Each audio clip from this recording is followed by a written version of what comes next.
Bluegrass jamming favorites, and this came up. And this is a collection by what's called the Wernick method. The Wernick method is Okay. a method of learning bluegrass jamming that was created by um, Pete Wernick, and he teaches people how to jam and what are the most common songs that you'll hear in a jam. So he made this playlist for two reasons. One of them is to show what are the common songs that get called in bluegrass jams. And another Hmm. reason he made it a YouTube playlist is so that you can see first and second generation important bluegrass musicians in the history of the music performing them. So Oh, he right. also Yeah. Look at he that. also made a good point to put all the big heavy hitters here. So you see, um, the Bluegrass Album Band was a second generation bluegrass band made of like all stars in Hmm. the genre, and they covered all of the first generation stuff. So they learned Bill Monroe's music and Flat and Scruggs and all that. So and then you have Bill Monroe, father of bluegrass music. Tony Rice was a part of the Bluegrass Album Band and also did his own thing. Hmm. Hank Williams. They include some early clips of the crossover, like country crossover into bluegrass. Right. Dillard's. Ralph Stanley was a member of, um, played with Bill Monroe, and then you have Flat and Scruggs and their band here, and so this is really helpful in learning kind of some of the That's important excellent. names. Yeah, It's names just of the music too. bluegrass jamming favorites. Yeah, bluegrass jamming favorites, and you see, I just searched it into YouTube. It's the first thing that came up. It's a playlist. So I think the reason they even show the important places. IBMA is like the International Bluegrass Music Association's like conference that they do once a year, Hmm.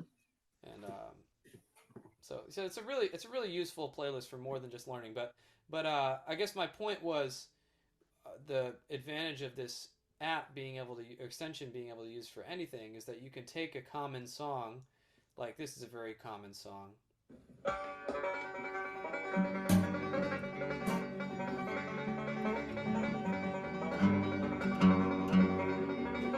and like they didn't have a piano to tune to, so this is an F sharp, but they're playing in G. So let's see, it's actually somewhere in between.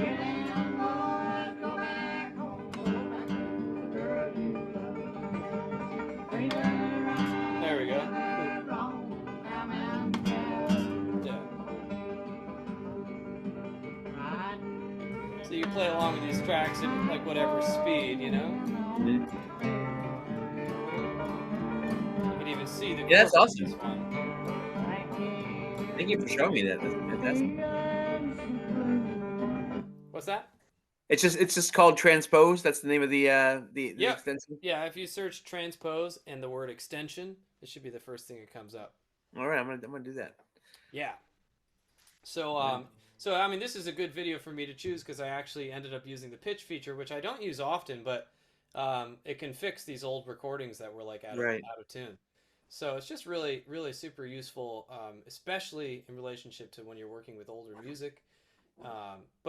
But also the app I think is especially useful when you're playing like song based music because people are changing the keys all the time. So when Right. I was first working on learning this repertoire, I would just play along with some of these recordings in multiple keys. So like here's another real common tune. Let's see what this is. Right now, we'd like to welcome Gordon Terry out on the stage. He's another man from Alabama.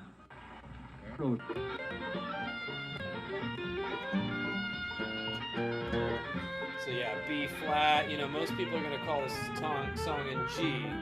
So you can play it along in G. Hmm. Now come in and listen to my story. A story There's that D. is true. Back to G. C, G.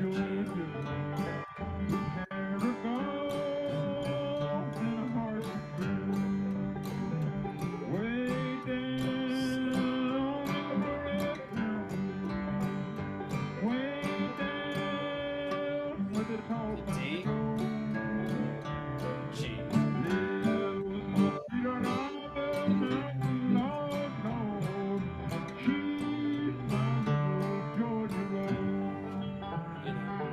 And for guitar, of course, it's a song that was recorded in B flat, B, A, or G is kind of all the same. You'd use a capo.